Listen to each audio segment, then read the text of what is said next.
Hey, welcome to the Citizen Mike Show. Thanks for tuning in. We do appreciate it. My name is Mike Brodinski, and sharing that split screen with me is Jason Michael, former chairman of the Parks and Recreation Commission. Jason, thanks for coming on the Citizen Mike Show. We appreciate it. Sure, no problem. Thanks for the invite. So you've been in the news, there's no question. You've been in the news, the New Haven Register and the Record Journal. I just want to read for our viewers to kind of set up, what we're doing here on this episode by reading the lead paragraph, and I want to get some reaction from you. This appeared in the print edition on Thursday, October 3. It said the town's parks are dangerous and have been neglected for years. Former Parks and Recreation Commission Chairman Jason Michael told the town council Tuesday night, which is one reason why the commission is now void of members. Strong stuff. And in your letter of resignation, which was, circulated among the council, you had some strong feelings about it. So they invited you to the council meeting. You went, you appeared. Tell me how that went.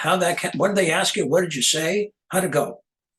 Well, I mean, it wasn't a pleasant experience, but it was necessary nonetheless. And I think that we had the council's attention for the amount of time that we were up there in front of them. I think a lot of them were taken aback by the fact that they didn't have much information about the reasons that we were stepping down. And they were all very gracious and they poured thank yous on the three of us recent commissioners who stepped down, which was very nice. But it was a necessary thing to do. And as they originally asked if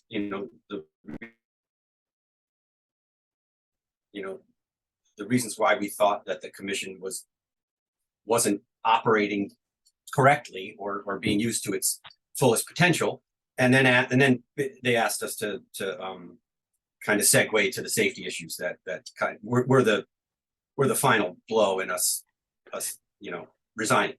Yeah, let me interrupt you. And you said you thought it was a necessary thing to do.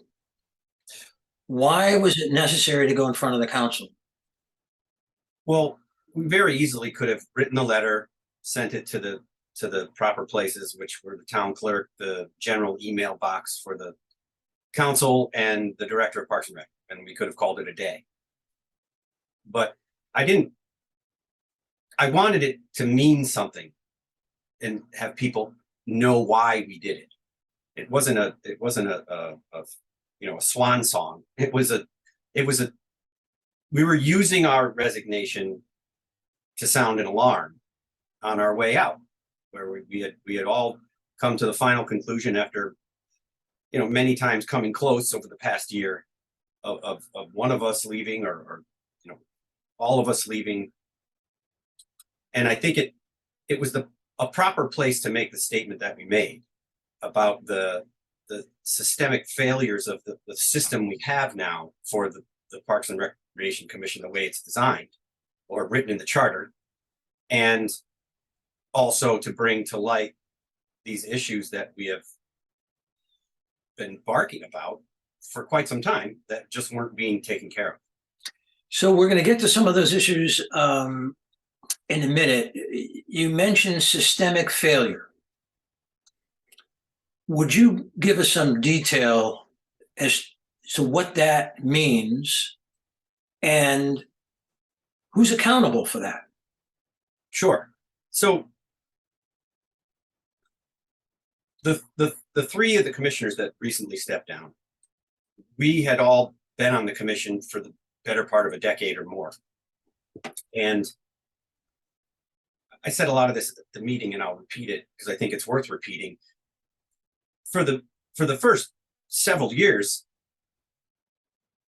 or excluding the last several years of that time period, we were used as an unofficial arm of the department.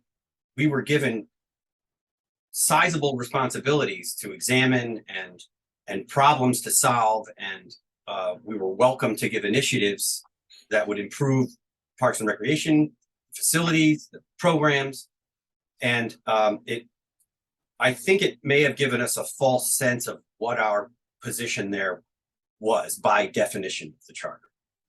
In other words, the same commission 5 years ago was given the community pool project, but we weren't just given the project in a rough form. We were given the directive with the seed of the project. Hey, community pool has gotten old. It's going to need to be replaced. It's not worth fixing. Let's design something. So from its infancy right through the bid process and the award, that was all the commission. I mean, granted, we're led by the director of Parks and Rec, John Gawlak, at the time, but it was left to us to come up with ideas, designs, interviews, architects, the whole 9 yards, and it's very gratifying, and it's satisfying to be able to do things like that. And obviously, that's a grand job that we did.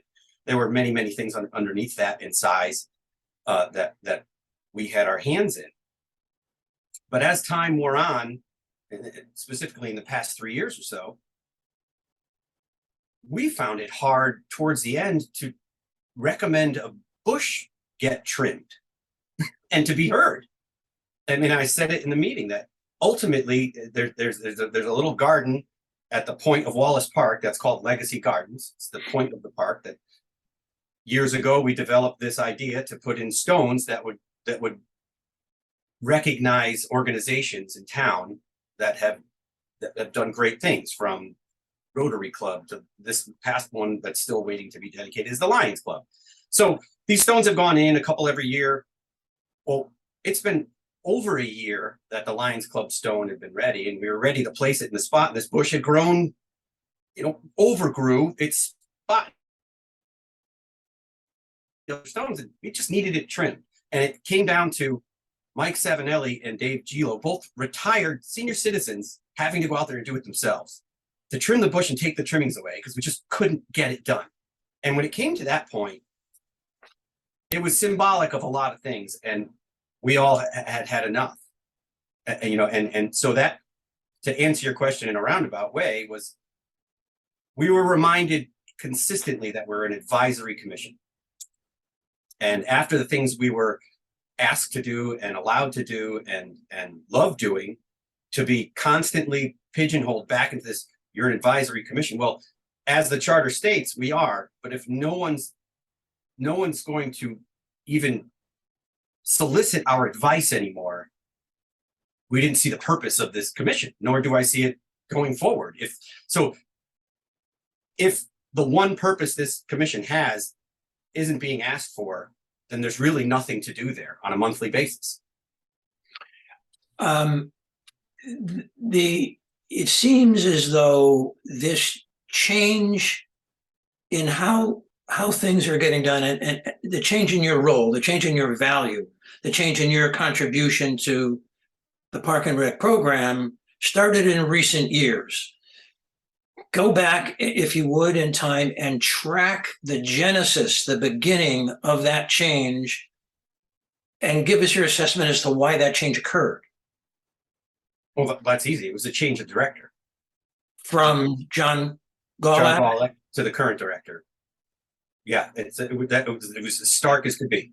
And to Kenny's credit, a director can run his department any way he wants as long as he's not displeasing his direct superior, which is the mayor. But it was a jarring change for the commission, who we were very proud of the things we got done between the Parks and Rec department and Public Works. We had mended a relationship that wasn't stellar years before that, and we're able to find our way to have Public Works take care of the things that we would request. Sometimes we'd have to wait. There were other projects. There was paving. But it always seemed to get done. And now it's not, or it hasn't been getting done. No, well, I mean, not that we know of, and that's saying a lot, because we found ourselves out of the loop of information for so long, which was another huge factor in this decision.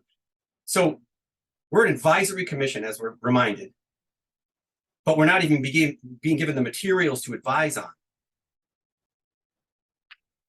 That is startling.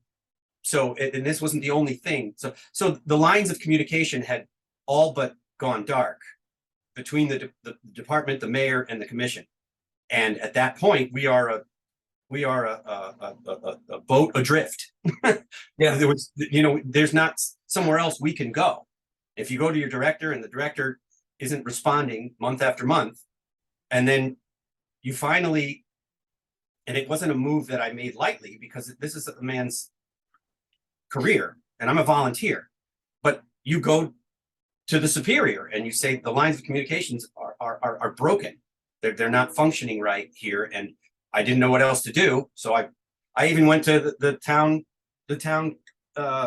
attorney, Janice Small, just to have her define our role. This is back in May or April or June, before I went to see the mayor. And I went to see the mayor. I said, look, this is, something's wrong here. And he assured me that he would look into it and get back to me. And I yet to get the phone call, but we just had nowhere else to go at that point. So here's what I'm hearing, that your resignation, the resignation of Dave Gelo and Mike Savenelli did not come as a surprise. That's what I'm hearing. Do I have that right? A surprise to other people or Yeah. us? No, surprise to other people. Do you think the mayor was surprised? Do you think? I think there had to be an element of surprise that the three of us would leave at the same time, as we had lost two other commissioners, and everybody had slightly different reasons, or at least put weight on different reasons as to why they're leaving. I'm not speaking for any other commissioners here, although a lot of those reasons overlapped with each other. Mike, Dave, and I, Dave chose to put his letter in, and it's out there, and he had his own reasons for going. Mike and I had very similar reasons that, like I said, overlapped with Dave's. So I think the three of us leaving at the same time probably was an element of surprise. The fact that we left, I don't think was very shocking to at least to the people in direct contact with us. I think the council was surprised, and rightly so. Kenny Michaels wasn't surprised? I'm yet to hear from Kenny. The mayor. We got a letter from the mayor maybe a couple of weeks ago. A couple of paragraphs said thank you, and remind us that the programming has reached attendances of close to pre-COVID of levels, and that's all. I haven't had a conversation with the mayor or any other correspondence. Well, you said you had a conversation with him earlier in the year. Yeah, it was in June at some point, mid-June. So what did you tell him? What did you want from him? Well, I wanted to allow our presence to be valued, to mean something. I wanted to know if there was a way that, that's the wrong way to put it. I wanted to know where we stood as a commission, as we fought for these things, even things that were implemented or the battle had begun before the directors had changed, the director of Parks and Rec had changed.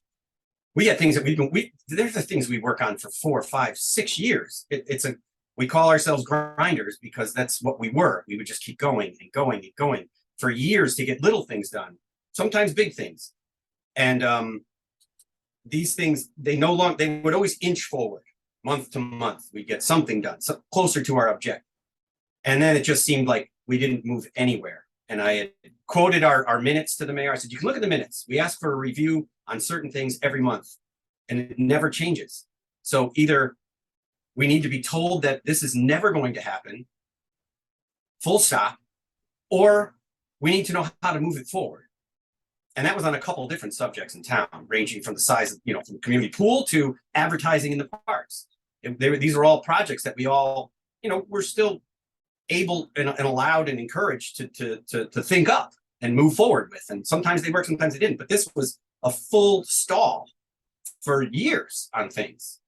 And even Why? when we would make offers to carry the baton forward with a letter to planning and zoning or a phone call to another department, we were literally told at one point, you are not to call any town official. And our jaws were on the floor. Who said that? The director. We were told, I don't want anyone calling departments, outside. And of course, none of us were going to be told that. We want to call a department as a citizen of this town, we will.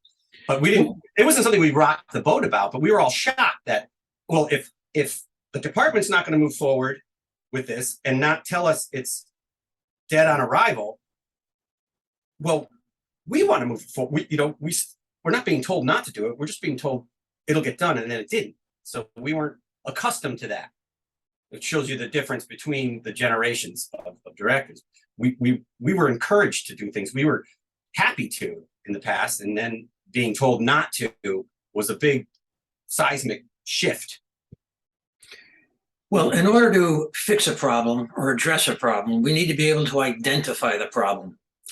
And that's why I'm asking you some of these, questions to try to figure out what the constructive fix may be. And I wanted, along that line, to that end, I wanted your frank assessment of things aren't getting done. Why is that? Is it money? Is it organization? Is it the bosses don't share the values you have with respect to the Parks and Rec program? Can you help us identify what the real problem is so there might be a fix one day?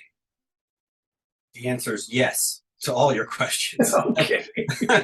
I mean, it's always money, and that's, I'm sure, town to town, city to city. Money's always a factor.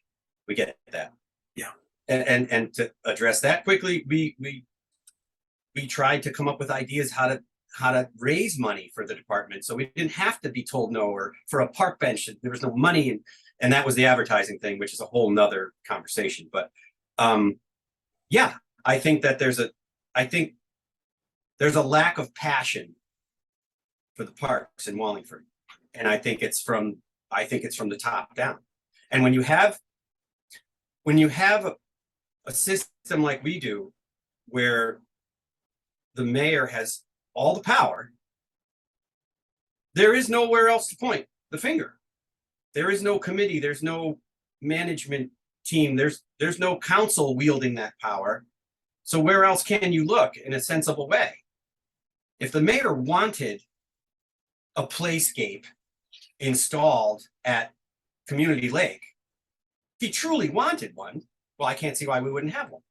If the mayor was passionate about a new pool park facility, we would have it. The council voted in favor of it, bipartisan. I mean, think about that. Twice. And we don't have it. Well, where do you look? You can look in 364 degrees, but you land in one place. So I think that there's a lack of passion or pride or consciousness for the state that our parks are in now. Looking at the system, you mentioned, a systemic failure, a few minutes back. As I understand how things are laid out, money to maintain and improve the parks are often found in the public works budget. And the labor that it may take to maintain, improve, that kind of thing would come from public works. Is that your understanding also?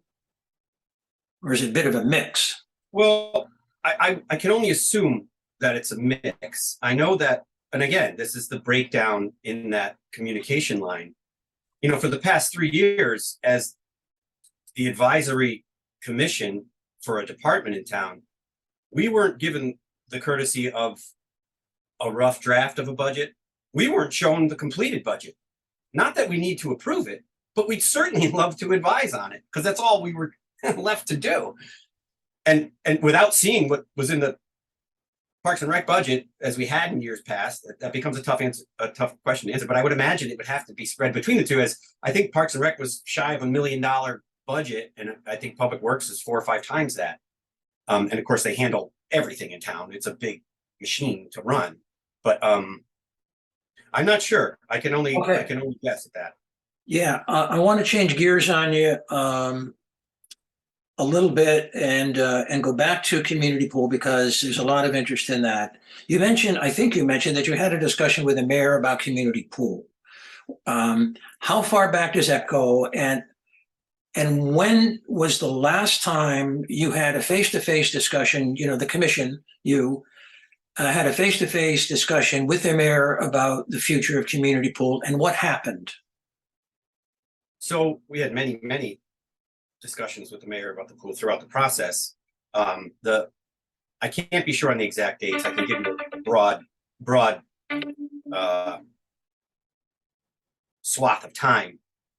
I know once, because we had revisited the pool a couple times after the COVID, Pandemic began, yeah. Reason was given for stopping the project. And then, it was the economy, then it was COVID again, then it was the economy, then it was COVID again. 3-4 times we kept going back and forth. Even in spite of the state health inspector who inspects community pools, I had called and asked, when on whether or not a community pool should be operating. And she was nice enough to answer quickly, June 20th of 2020, and never looked back. So even with the excuses of there's a pandemic and no one's going to use a pool. So it ended up all coming to a head around the holidays of last year, where we had known supply chain issues and construction costs and everything has skyrocketed. Everybody knows that, right? From getting your bathroom redone to a community pool project. So we knew that, and we had called the companies that had been in place to do the work when it was shovel ready. And they had told us, we begged them, could you please stick to the bid? And of course, sorry, no. And so we went to the mayor, or we tried. So we made an appointment to sit down and ask his permission to send the project back out to bid, so we know what we're dealing with. And we're dealing with a $10 million pool or $20 million pool, or did it only go up $1 million? So without knowing that, we really didn't have solid footing on the project. So we attempted to make we made several appointments with him between January and maybe, I think, May. Several were canceled by the mayor's office.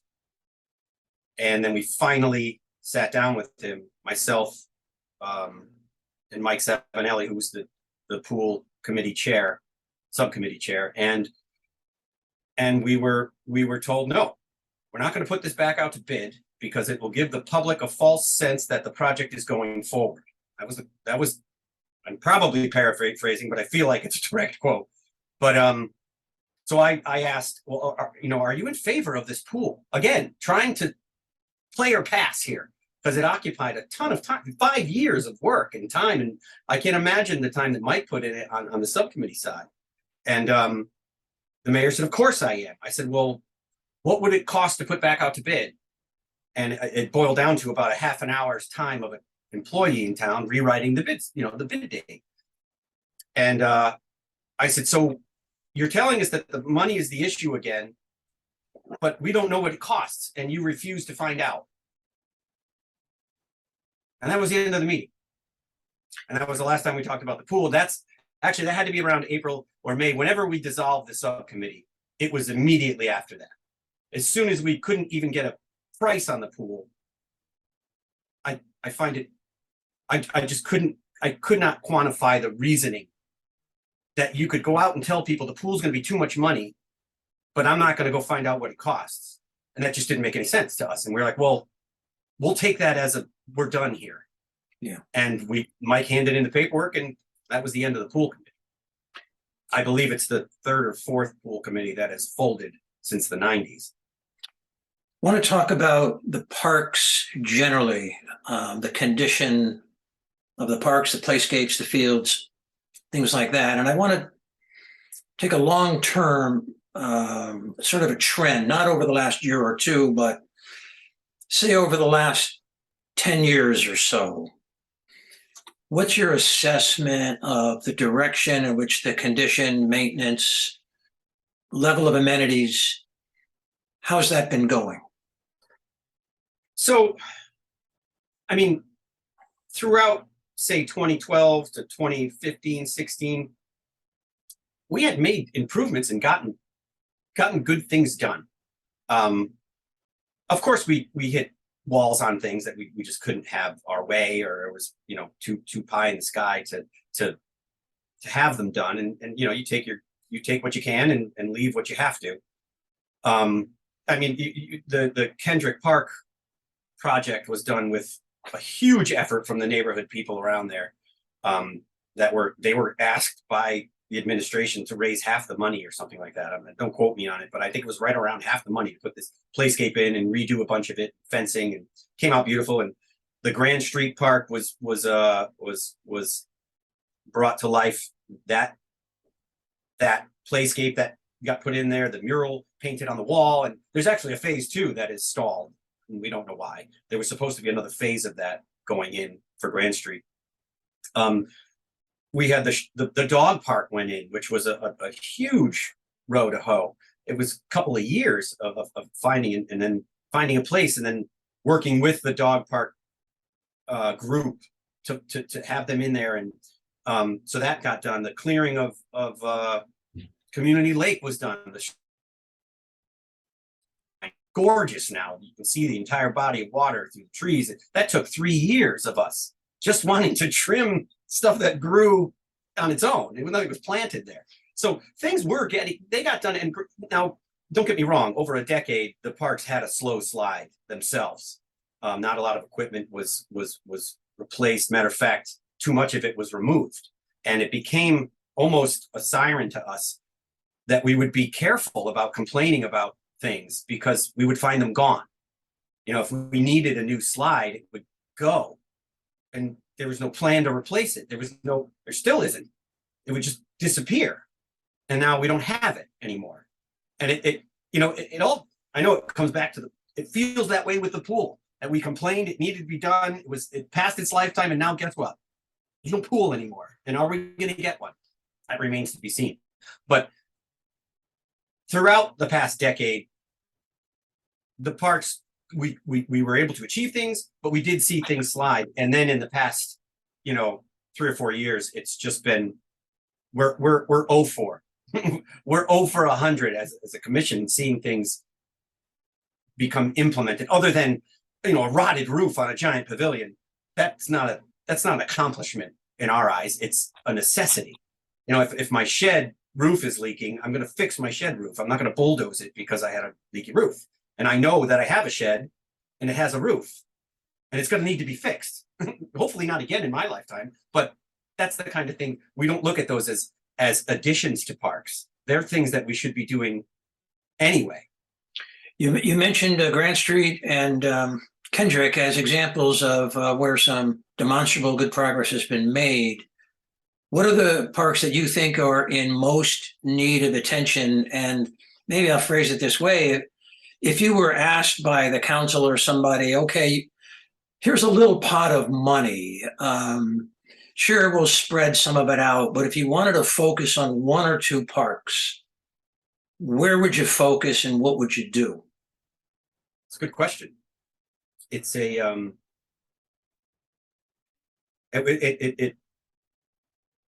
reminds me of the question that Councilor Fishbein asked during the meeting, where he said, where would you start? And I said, well, I think we're in such a state town-wide, aside from the 2 newer things that have been put in. And I think Doolittle is probably on its last legs, so that playscape needs some attention. But you could start at Park A and work your way through to Park Z. There's really, going from parks that have absolutely nothing in them as far as amenities go, aside from ball fields or soccer fields. You take Veterans Park, for instance. For years, we've been barking about having a small playscape put in because we watch children play in the drainage swales while their brothers and sisters are playing baseball or soccer. And we were consistently told no. And then you look at a park like West Side Field, for instance. I brought this up at the meeting. That park, I was there as a kid. There were basketball courts and tennis courts and playground apparatus right up until a year and a half ago. There was still swings and a slide and I don't know if there was a jungle gym or not, but those all disappeared. There's nothing there but a softball field, a hardball field, and an asphalt sport court that's been there forever. So I mean, then I would pick a park like that has not. That's a huge neighborhood that surrounds West Side Field, and there's nothing to do there unless you're on a baseball team or a softball team. So I would start with a park like that. I mean, it'd be great, and the town likely will hear from me if the pool does get a final nail in the coffin and there's that $1 million that was earmarked for it. I could think of no better way to spend it and keep it in the same place it was designed as to spread that out over how many parks you can for as long as you can. So it's a tough question. I think they all need work somewhere. They all need to have some sort of long-term maintenance plan. We just don't seem to do things that way, where we have a nice thing and it's just left to live its life. It's never really maintained. You know, we have bathrooms in parks in Wallingford, and they're locked 24 hours a day. Unless you have rented the pavilion, like take Loughbury, for instance. There are two Loughbury. They operate as long as the water's not freezing on the ground. They winterize them and they're shut down, which is understandable.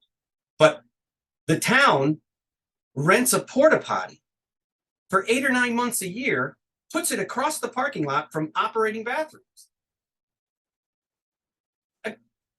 Who does that make sense to? Surrounding towns, their bathrooms are open all season. So even things like that. All right, so if you're not going to put in a new swing set, at least allocate some money for maintenance in the bathroom, because you know someone's going to wreck a toilet or someone's going to break a light bulb, and you fix it. That's what you do as an owner. When a window breaks in my home, I don't board it up. I put in a new window, and I have a budget for that. So it sounds like I've evaded the question, but it would be a seasoning of the entire meal. That's the best answer I can give. I want to change gears on you again. A year or so back, maybe a little more, the issue of fees charged for facilities in parks was in the news, and it took some council time, a lot of your time, and I sense there was some frustration as to how that saga ended. Sure. Could you walk us through what your role was, what your view of things was, what you were trying to accomplish, and did the story end well or not? Okay. Well, it was something that we had talked about in the commission for years, leading up to Director Michael's tenure. So it had been batted around, and it was slowly formulating into how we could start to implement fees for people who use the parks, and not incredible ones, actually heartily discounted fees for these parks. And when Director Michaels took over, he was shot out of a cannon about it, and brought it up to us and said, hey, look, we're going to implement some rules for 501c3 companies that want to use parks on an extended basis beyond what the regulations had said, which I believe was 24 or 48 hours. I'm not sure. I think you can go back and see them. And we decided that, well, one of the biggest users of parks was the YMCA, 501c3 company in this town. And they used Doolittle Park for, I think it's 8 weeks, the entire summer, essentially. And they occupy the pavilion and the fields behind it and some tennis courts and the basketball court. And they're there for their camp, which is a successful camp. It generates $300,000 or $400,000 for the 501c3. So we said, hey, look, again, going back to how do we generate money to keep these parks heart beating. And this was one of the ideas, and it was I forgot the percentage knocked off per daily usage, but it worked out to be about $6,000 or $7,000 for the entire summer. And we presented that.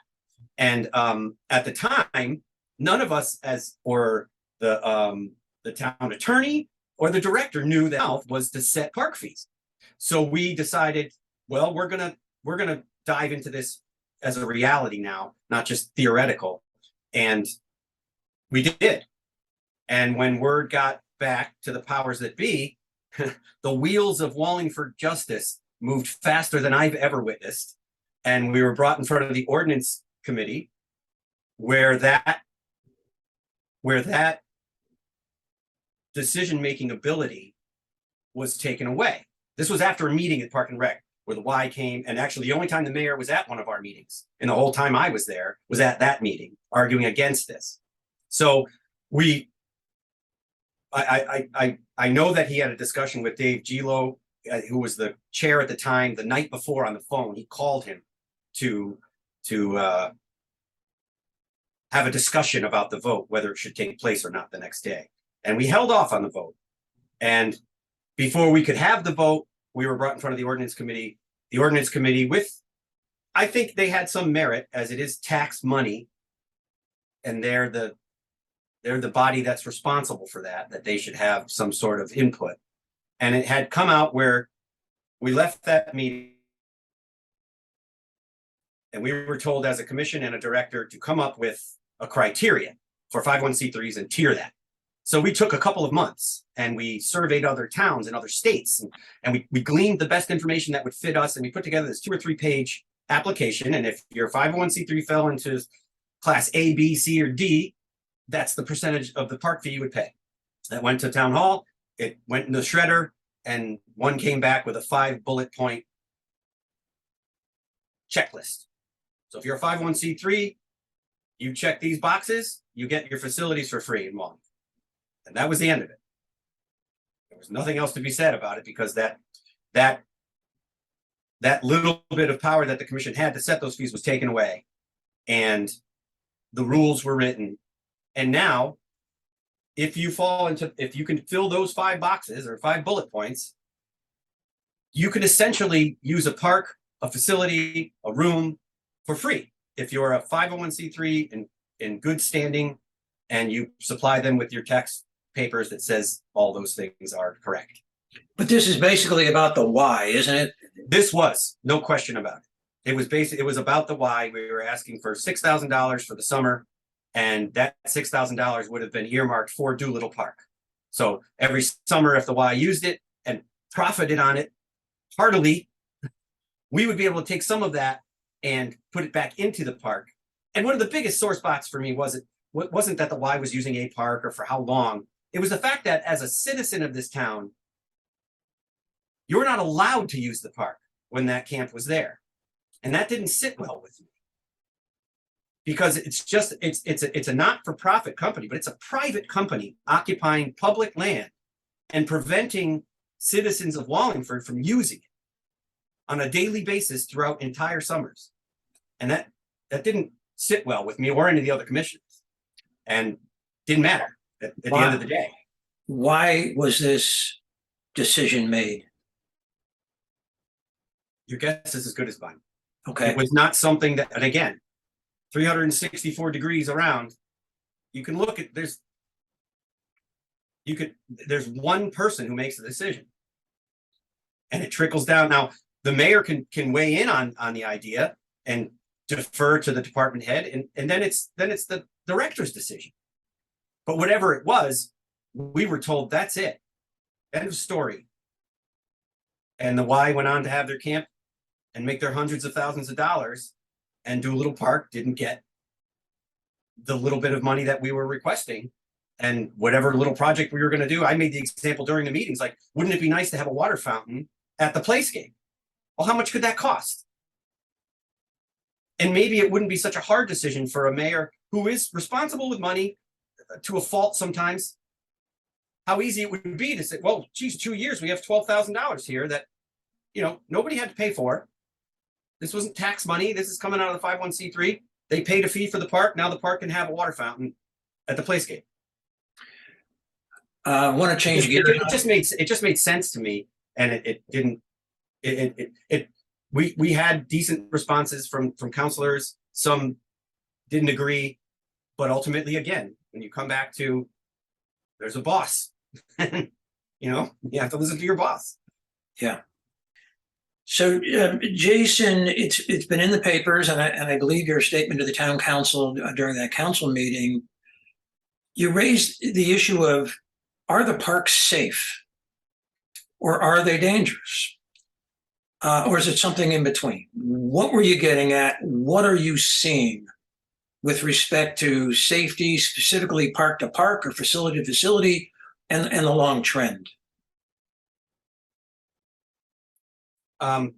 They're not safe. It's a simple answer. And it's been years of pointing that out. As far as a trend, it was just out of sight, out of mind, maybe. But you can't, I don't know anyone that would install even a backyard playscape in their yard and not put down some sort of fall protection for their children. You mean soft landing? Is that what you mean? Whether it's sand or mulch or pea stone. I had a giant one for my kids when they were younger. We brought in truckloads of pea stone because originally Doolittle had pea stone, and I always thought it was great because it wasn't sand, it wasn't a mess, and it wasn't, you know, going to end up being a litter box for some animal because it was bark mulch. But even in your own home, you wouldn't put a swing set over hard pan ground because you don't want your child injured. And for years and years and years, we couldn't seem to do that. Even down to the point where when the new director took over, he had to budget fall zone protection over the course of 3 years. In other words, do this one this year, do this one this year, and this one this year. So the first year's equipment was bought and it was put at Public Works, and there it sits. Over a year and a half ago. I mean, this isn't a vanity project. You know, these are kids.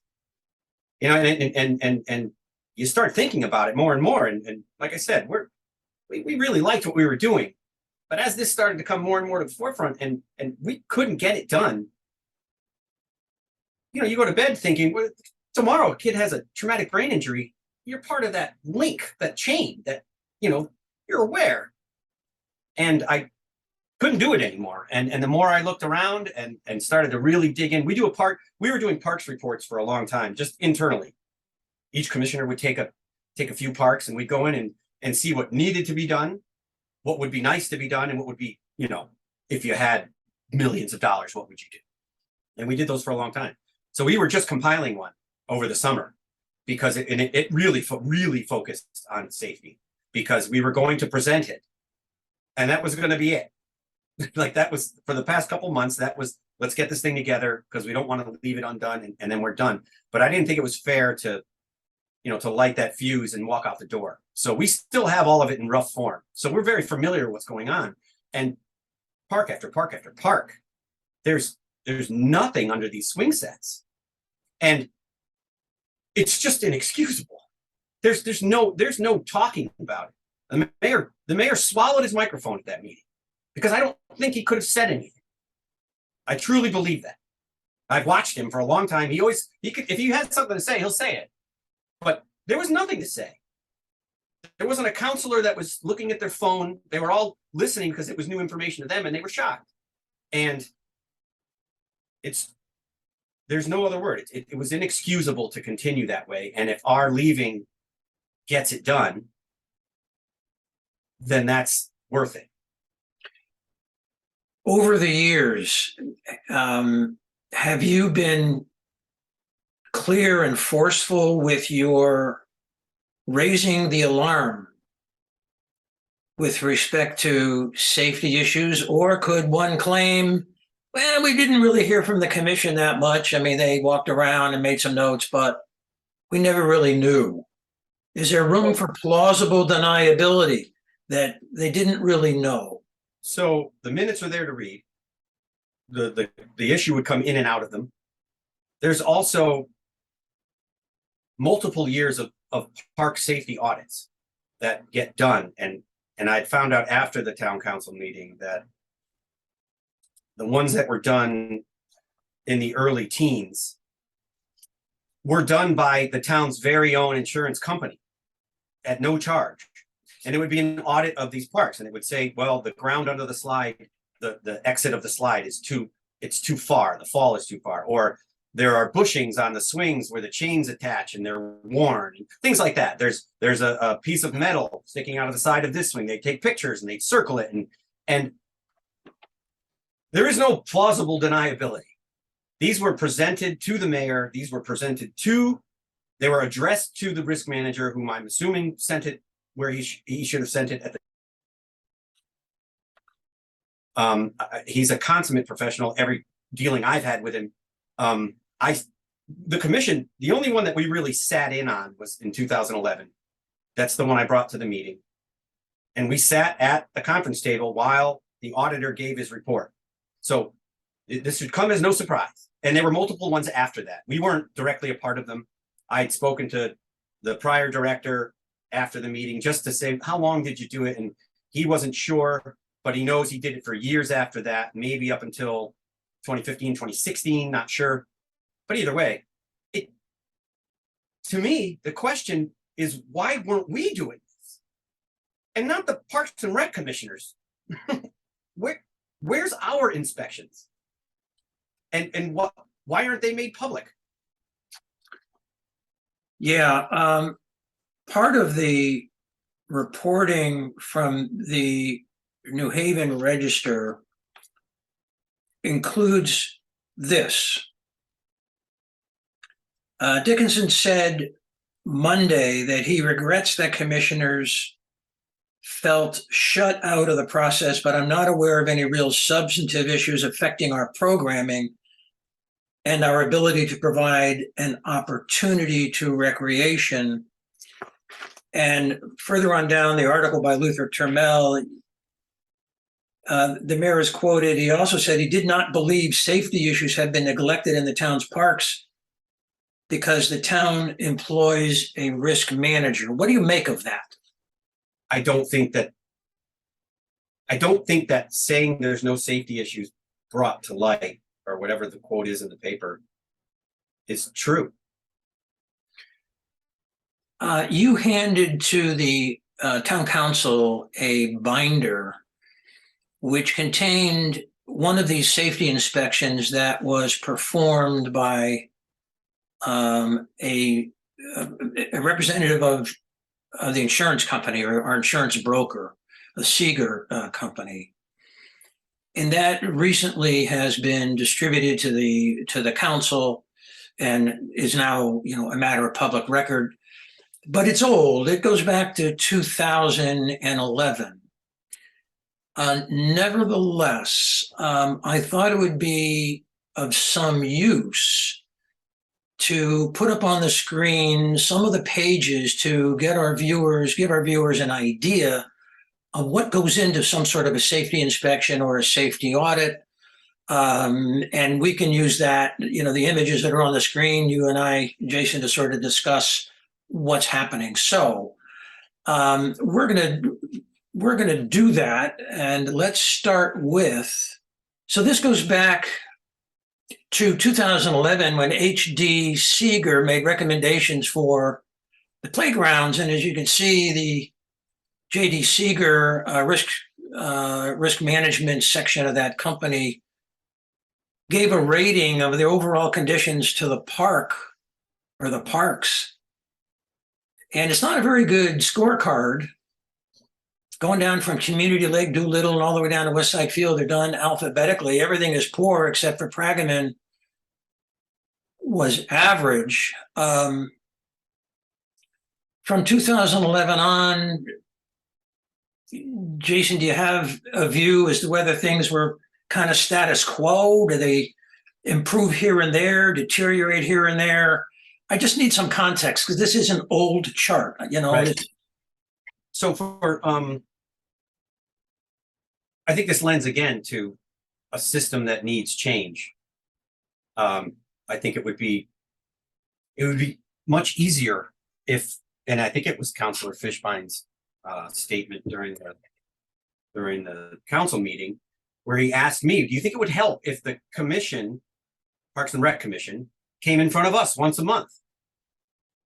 And I think something like that needs to be done, because sure, we would go from park to park, and I know there were things that were addressed. I know there were big things that weren't, and year after year after year they weren't, and that's Community Lake. Yeah. Right. And one of the reasons why I selected this image is it gives some detail as to what the safety auditors are looking for. You know, they want a swing radius. I don't know what you call this, but from arrow tip to arrow tip. So that's so the statutes call for, from the center, from that carrying bar across the top, that they take the height of that, which I think there is around 8 or 9 feet, and you have to double that footage forward and to the rear, and all of that must be protected with fall zone substrate, A soft landing. right? Because the swing can swing out, and then it breaks it down even into the height at which a child could fall, determines how deep the substrate has to be, and there's a formula for it. And anyone can walk by there and look and say, well, geez, I wouldn't want to fall there. So like I said, without a system that has the ability to translate that information, it'll never be addressed. Well, I shouldn't say it will never be addressed. It wasn't addressed. Yeah. I think until yesterday, where I happened to drive by and saw loaders and dump trucks and all kinds of workers scurrying around that very apparatus, which I believe is the same one 13 years later. And they were digging out the fall zone, and they dug it out clear, and they've since filled it with sand. I checked back today just out of curiosity, because I do plan on seeing this through to the end. I didn't flip open Pandora's box and decide to, walk off into the sunset. I'm not going to stop until this gets done. I mean, but that's one step, and I imagine it was a scurrying step from North Main down to the department, down to getting there. You go. So that's the new one, and it's nice to see it around the big swing set. It's done to the right parameters. I don't know what the substrate is, as far as if it's playground sand or another type of sand, and but it still fell way short around the top swing, as far as the footage is concerned. What do we got in front of us now on the screen? So that's a tot swing, and it's also from Community Lake from 2011. Correct, and I think it's the same swing set that's there. I know there were bushing changes, and there were chain adjustments and things that were done throughout the years. So I'm sure the saddled seats, they rot in the sun, if they bake and get dried out. So those do get replaced. But again, from there, that's probably 8.5 feet tall, which would require 17 feet front and back of some sort of fall zone protection, and 6 feet out from the furthest side pole. And the standard around the industry is to mark the apparatus. It's to mark the metal pole, which does not go up and down, so you can see very easily when the substrate is collapsed, and you bring it back to where it's supposed to be. Like, this sand is going to be a maintenance issue, because they chose sand. That sand will compact very quickly with ice, snow, foot traffic, and you're going to have to fluff it up or bring in more sand. And so in the image that we have on the screen still, it says this is a priority recommendation that's in red and highlighted. I don't know. I think the highlighting might have been done by the commissioner, the chairman, Dave, at the time. But yeah, I know probably. The red font was the exact page. Yeah, this is how I got it, with it highlighted over there. But if without speculating, was the condition we see in the image the state of things until this past week? Yes. So from 2011 to 2022?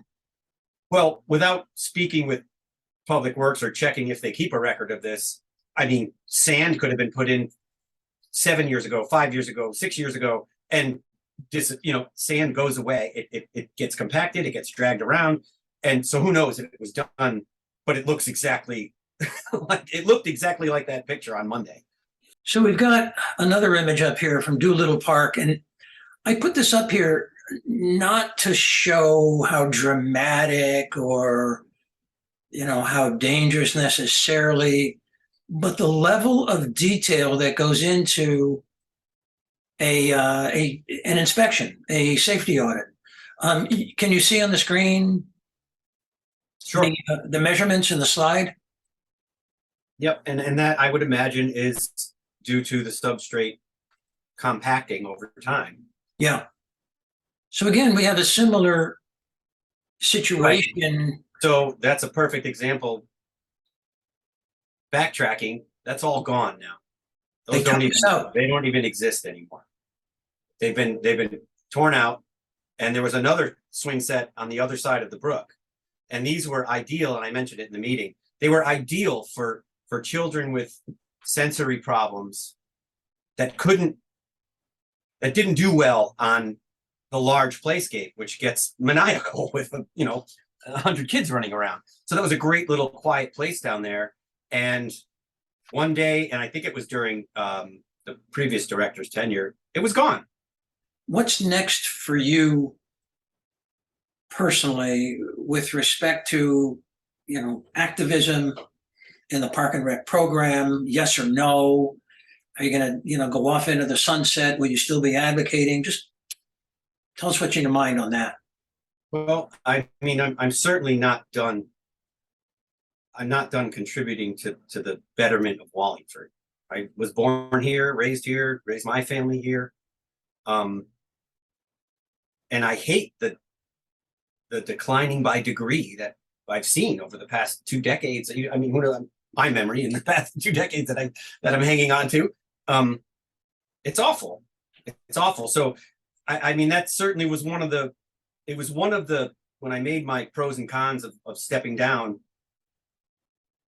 One of the pros was I can make myself available or try to wedge myself into another committee or commission or something to keep it where I can make a difference.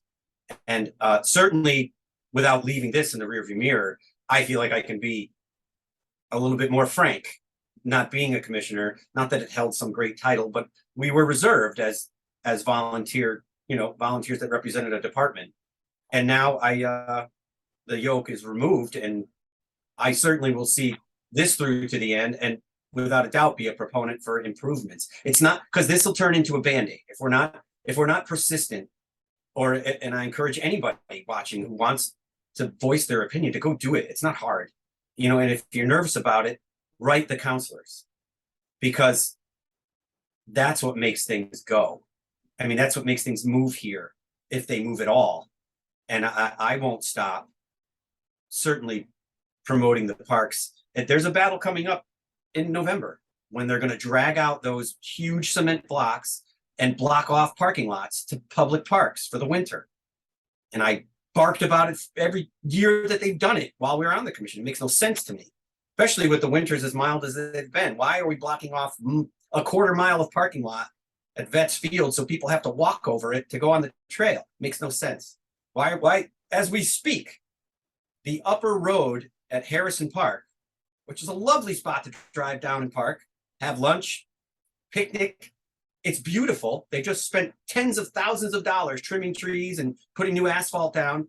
And there's 2 giant blocks there and you can't drive down there. That never came across the commission's desk. We just saw them one day and they're still there. So that's a battle coming up, and I'll be happy to voice my opinion on it. Okay. Let's make that the final word. Jason, thanks for coming on the Citizen Mike Show. We appreciate it, and we hope you keep your activism, intact, and we hope to hear your voice in the future and maybe another return visit to the Citizen Mike Show. Well, thank you for the invite. It was my pleasure. Okay, thanks again.